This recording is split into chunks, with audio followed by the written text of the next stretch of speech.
गोपिका जीवनस्मरणं गोविंद गोविंद। नमः पार्वती पतये हर हर महादेव।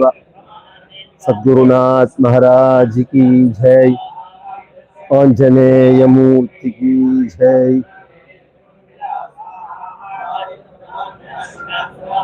आप्यायस्व समेतुते विश्वतस्वमवृष्णियं भवावाजस्य संगते। योऽसौ वज्रधरो देवः नक्षत्राणां प्रभुर्मतः सहस्रनयनः चन्द्रः गृहपीडां व्यपोहतु। நிகழும் விஸ்வாவசுநாம சம்வத்சரத்துல மாக மாசம் என்று சொல்லக்கூடியதான மாசி மாசத்துல நாளைய தினம் 3/3/2026 அன்றைய தினம் பார்ஷ்வ சந்திர கிரகணம் அப்படின்னு சொல்லுவா. இது நிகழ போறதாக பஞ்சாங்கங்கள்லாம் போட்டிருக்கா. பொதுவா கிரகணம் அப்படிங்கிறத முதல்ல புரிஞ்சுக்கணும். சூரியனுக்கும் சந்திரனுக்கும் மத்தியில பூமி வரும்போது ஏற்படக்கூடிய நிகழ்வுக்கு கிரகணம். சந்திர கிரகணம். சூரியனுக்கும் பூமிக்கும் மத்தியில சந்திரன் வரும்போது நிகழக்கூடியதுக்கு சூரிய கிரகணம் அப்படின்னு பெயர். இந்த நிகழ்வு எப்ப ஏற்படுகிறது அப்படின்னா, சாயா கிரகங்களான நிழல் கிரகங்களான ராகு கேது 2 பேருடைய ஒரு ஈர்ப்பு சக்தியால ஏற்படுறது.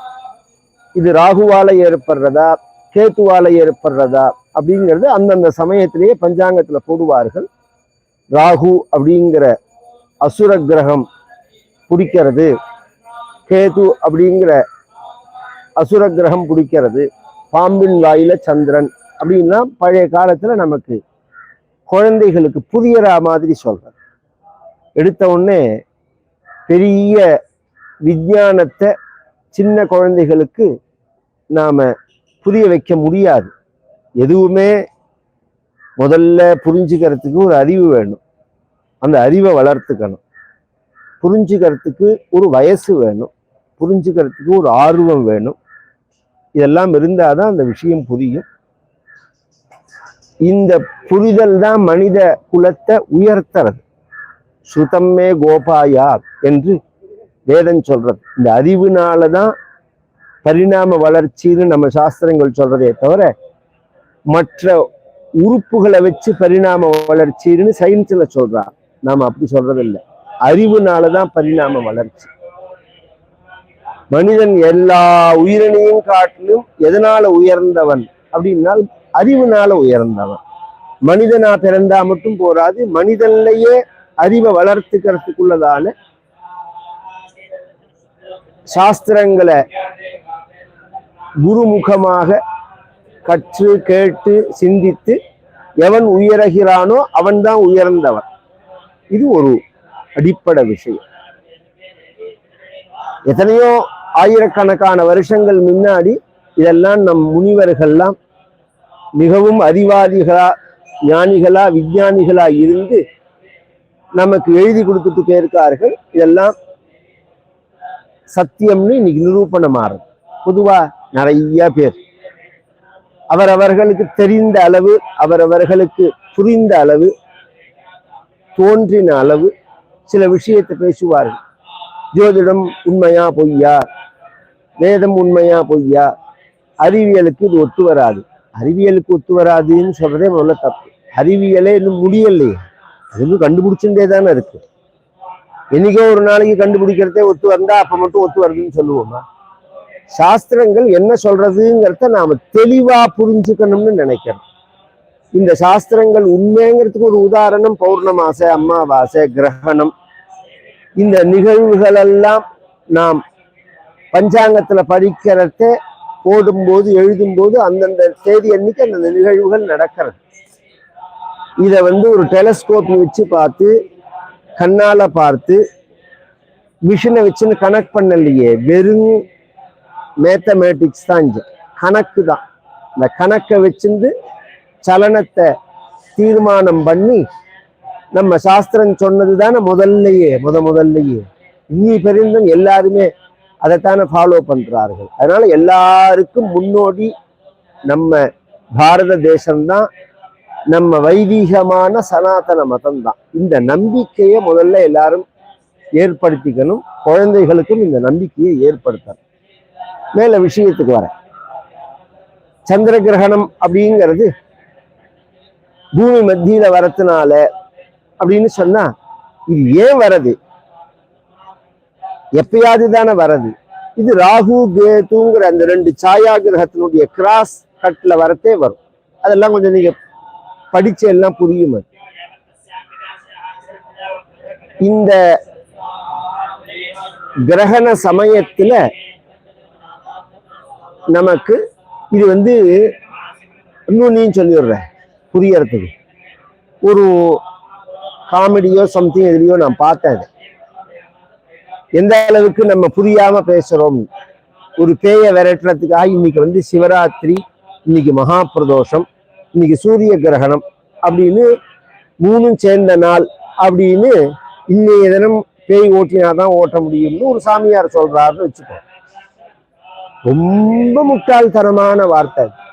ஏன்னா பிரதோஷம் நாள் வேற, சிவராத்திரி வர நாள் வேற, சூரிய கிரகண நாள் வேற. 3 சேர்ந்து ஒரு நாள்ல வரவே வராது. பிரதோஷம் திரையோதசி அன்னைக்கு தான் வரும்.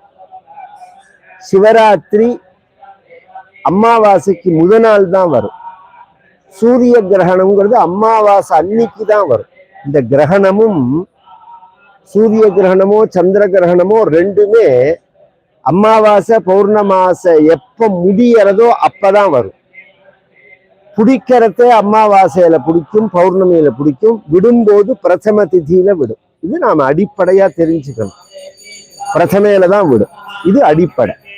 2வது, கிரகணத்துக்கு தர்ப்பணம்னு பண்ணணும். கிரகணத்தின் போது ஒரு தீட்டு உண்டு. என்ன தீட்டுன்னா, இந்த நிழல் படுறதுனால கெட்ட வேவ்ஸ் வர்றது. இந்த கெட்ட வேவ்ஸ் பூமி முழுக்க ஸ்ப்ரெட் ஆகும். இந்த பதார்த்தங்கள் நாம வீட்டுல வச்சிருக்கிற அந்த பொருள்கள் மேல படாம இருக்கிறதுக்காக நாம தர்பையை பிச்சு போடணும். முதல்ல சமைச்ச பதார்த்தங்கள் எதையுமே வச்சுக்க கூடாது. கிரகணத்துக்கு முன்னாடி 4-6 மணி நேரம் முன்னாடி சாப்பிட்டு முடிச்சிடணும். கிரகணத்தின் போது வெறும் வயிற்றா இருக்கணும். கிரகணம் முடிஞ்சு ஸ்நானம் பண்ணிட்டு தான் சமைச்சு சாப்பிடணும். கிரகணத்தின் போது சமைச்ச பதார்த்தங்கள் இருக்கக்கூடாது. பால், தயிர், ஊறுகாய், மளிகை சாமான் இது மாதிரி உள்ள சாமான்கள் தான் வச்சுக்கலாம் வீட்டுல. அது மேல தர்பையை போட்டு விடணும். தர்பையை தாண்டி கெட்ட வேவ்ஸ் போகாது. இது நம்ம குழந்தைகளுக்கெல்லாம் சொல்லி கொடுக்கணும். கிரகணத்தின் போது வெறும் வயிற்றா இருக்கணும், சாப்பிடக்கூடாது. பல வியாதிகளுக்கு அதுதான் காரணமா ஆகும். அது சரி. கிரகணம் அப்படிங்கிறது ஒரு தீட்டு, கெட்ட வேவ்ஸ் வர்றது. அந்த சமயத்துல நாம என்ன பண்ணணும் அப்படின்னா,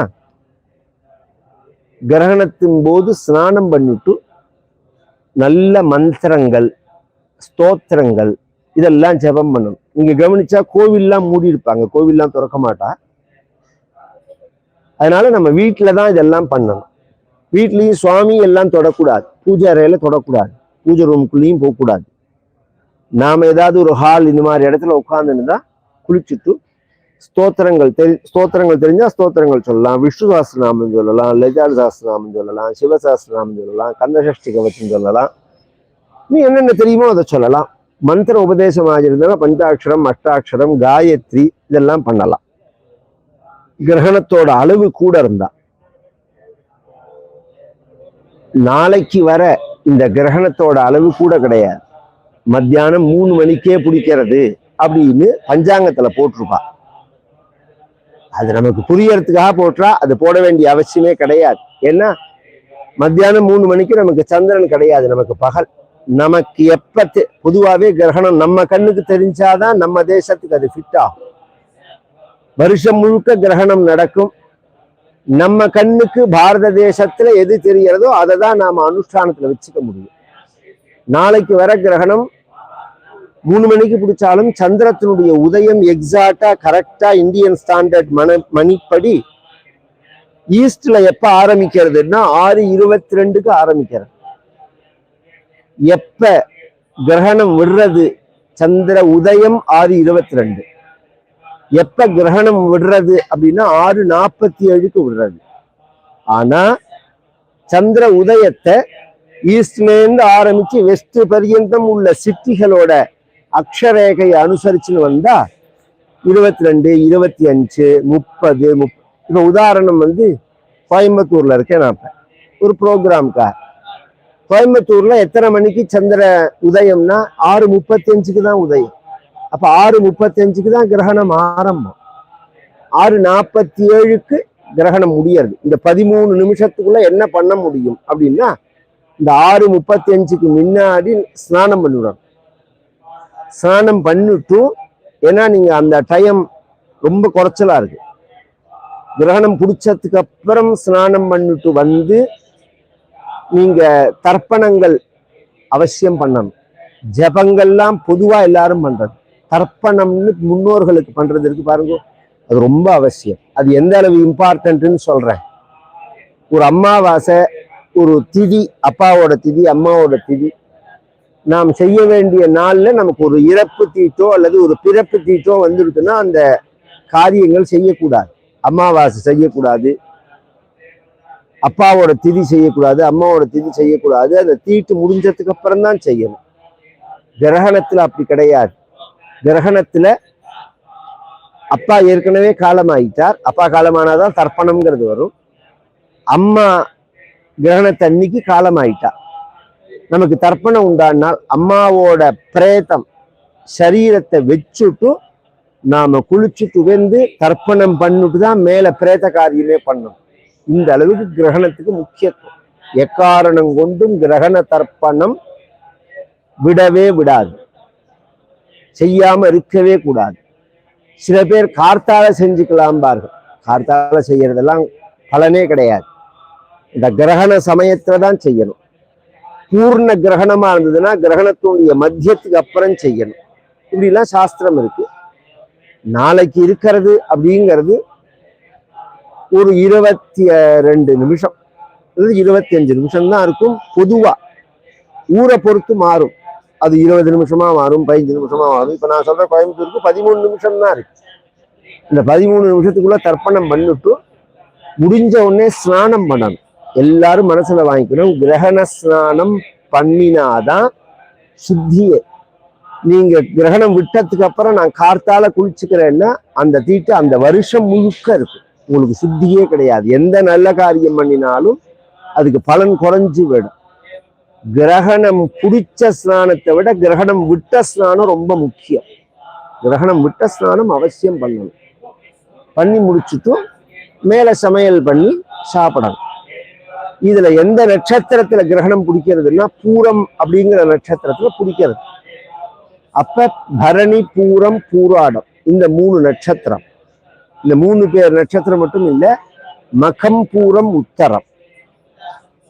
பரணி, பூரம், பூராடம்ங்கிறது ஜென்மானு ஜென்ம திரிஜன்மம்னு பேர். இந்த பூரத்துக்கு முன்னாடி உள்ளது மகம், பூரத்துக்கு அப்புறம் உள்ளது உத்தரம்.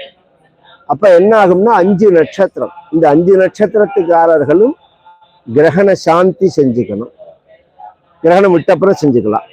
அப்ப என்ன பண்ணணும்னா ஒரு நெல்லுல அல்லது அரிசியில நாம தேங்காயை வச்சு தட்சிணையை வச்சுடணும். பழைய காலத்துல தங்கம், வெள்ளி, செப்பு அவா சக்தியை பொறுத்த பரிந்தும் பட்டயம் மாதிரி பேப்பர் மாதிரி வச்சுக்கலாம், அல்லது ஓலையில வச்சுக்கலாம், அல்லது வெறும் பேப்பர்ல எழுதி அல்லது துணியில எழுதி, இப்ப நான் சொல்ற மந்திரத்தை எழுதி நெத்தியில கட்டிக்கணும். கிரகண காலத்துல கட்டிண்டு கிரகணம் முடிஞ்ச உடனே அந்த துணியை எடுத்து அதுல வச்சு அரிசி, தேங்காய், வெத்தலைப்பாக்கு, பழம் இதெல்லாம் வச்சிருக்குமே அதுல வச்சு அவரவர்களுடைய சக்திக்கு தகுந்த மாதிரி தட்சிணையை வச்சு எல்லாரும் ஒரே மாதிரி, இருக்கிறவனும் ஒரே மாதிரி, இல்லாதவனும் ஒரே மாதிரி கிடையாது. இல்லாதவாளுக்கு என்ன உண்டோ அதை பண்ணலாம், இருக்கிறவா நன்னா பண்ணணும். அதுவும் சந்திர கிரகணம் மாதாவுக்கு ரொம்ப விசேஷம், அம்மாவோட ரொம்ப பிரீத்தி. ஸ்வர்ணதானம் ரொம்ப விசேஷம். இன்னைக்கு அதை சொல்லவே முடியாத நிலைமைக்கு போயிடுது ஸ்வர்ணம்ங்கிறது. இருந்தாலும் சொல்றேன்னா ஸ்வர்ணதானம் விசேஷம். இது மாதிரி அதுக்கு தகுந்த மாதிரி ஏதாவது ஒரு மூலியத்தை வச்சு பணத்தை வச்சு தானம் பண்ணணும். அது என்ன மந்திரம்னா, யோசௌ வஜ்ரதரோ தேவஹ நக்ஷத்ராணாம் பிரபுர்மதஹ சஹஸ்ர நயனஹ சந்திரஹ கிரகபீடாம் யபோஹது அப்படிங்கிற மந்திரம். யோசௌ வஜ்ரதரோ தேவஹ நக்ஷத்ராணாம் பிரபுர்மதஹ சஹஸ்ர நயனஹ சந்திரஹ கிரகபீடாம் யபோஹது. எல்லாருமே இது ஜபமும் பண்ணலாம். பொதுவா சோமோபராக புண்ணிய காலம்னு பேர். சூரியோபராகம் சோமோபராகம், சந்திர கிரகணம் சூரிய கிரகணம். இந்த 2 காலத்துல நாம பண்ற புண்ணிய கர்மாவுக்கு மிகுதியான பலன். ஒரு ஜபம் பண்ணினா லட்சம் ஜபம் பண்ணா மாதிரி, 1 ரூபா கொடுத்தா லட்சம் ரூபா கொடுத்தா மாதிரி பன்மடங்கு பலன். அதோட வேல்யூ கூட போகும். அது லௌகிகமாவே பாக்குறோமே, பணத்தோட வேல்யூ கூற போறது இறங்குறதுங்கிறதுலாம் லௌகிகத்துல பாக்குறோமோ, அதெல்லாம் சாஸ்திரம் சொன்னதுதான். காலத்தை பொறுத்து மாறும். இப்ப நம்ம சுதந்திரம் வாங்குறதே இந்தியா ரூபாயும் அமெரிக்க டாலரும் ஒரே சமமான வேல்யூல இருந்தது. அன்னைக்கு பவுன் 13 ரூபாய்க்கு இருந்தது. இன்னைக்கு கிராமே 15,000 ரூபாய் வந்துருக்கு. அப்ப காலத்தை அனுசரிச்சு வேல்யூ மாறுறதும் அது மாதிரி நம்ம சாஸ்திரங்கள் புண்ணிய காலத்துல வேல்யூ கூட இருக்கும்னு சொல்றது. நாம பண்ணக்கூடியதான தானங்களுக்கு, பூஜைகளுக்கு, மந்திரங்களுக்கு, ஜபங்களுக்கு எல்லாருமே அதை பண்ணணும். அப்ப யாரும் கிடைக்கலன்னா நாம மனசுல சங்கல்பிச்சுன்னு எடுத்து வச்சுட்டும் நாம அது அப்புறம் நமக்கு யார் நம்ம பக்கத்துல கோவில் பூஜை பண்றவாளோ அல்லது நம்ம மாத்து வாத்தியாரோ யாருக்கு வேணாலும் கொடுக்கலாம். சக்தி உள்ளவர்கள் பூர்ணமான சனாதன தர்மத்தில், இப்ப நம்மளுடைய ஜெகத் கல்யாண் வித்யாசிரமம் பாடசாலை நடக்கிறது. இது பார்ட் டைம் பாடசாலை. இது இந்த கோர்ஸ் ஒரு டெம்பரவரி கோர்ஸ் மாதிரி, ஒரு 10 நாள் 1 வாரம் இது மாதிரி உள்ளதெல்லாம். அப்ப நடக்கும்போது இந்த குழந்தைகளுக்கு சாப்பாடோ இதுவோ இந்த செலவுகள்லாம் இருக்கு பாருங்க. இந்த மாதிரி விஷயங்களுக்குலாம் அவ சக்தி தகுந்த மாதிரி இது வருஷம் முழுக்க நடக்கிறதுனால என்ன உண்டோ அவர்கள் ஒரு தடவை நம்ம கோர்ஸ் நடத்தினோம்னா 1 லட்சம் ரூபாயிலேருந்து 1.5 லட்சம் ரூபாய் செலவாகுது. நமக்கு என்ன யாருக்கு என்ன முடியுமோ அது மாதிரி கொடுக்கலாம். இந்த தர்மத்துல எல்லாருமே பங்கு கொள்ளணும். முக்கியமா சந்திர கிரகணத்தை அனுஷ்டானம் பண்ணணும். இதெல்லாம் நம்ம சாஸ்திரம் சொல்றது, இதை நம்பணும். என்னைக்கோ சயின்ஸ் நிரூபிக்கிறதே தான் நான் நம்புவேன்னா அது வேணா நாம இருப்போமான்னு தெரியாது. நமக்கு மனித பிறவியை அடைஞ்சு நாம இதை அறியாம போயிட்டோம்னா மிருகத்துக்கு சமானமா போயிடுவோம். அதனால குழந்தைகளுக்கும் நாளைக்கு சொல்லி கொடுத்து குழந்தைகளையும் குளிக்க சொல்லி இது மாதிரி தீட்டுங்கிற விஷயத்த சொல்லி பூஜைகள்லாம் பண்ண சொல்லணும். எல்லாரும் க்ஷேமமா இருந்து ஆரோக்கியத்தோட இருந்து, சந்திர பகவான் மனக்காரகன். மனசு டல்லா இருக்குன்னா பௌர்ணமி அன்னைக்கு சந்திரனை பார்த்தா ஃப்ரெஷ் ஆயிடும். ஏன் அப்படின்னா இந்த சந்திரன் எங்கேருந்து உண்டானான்?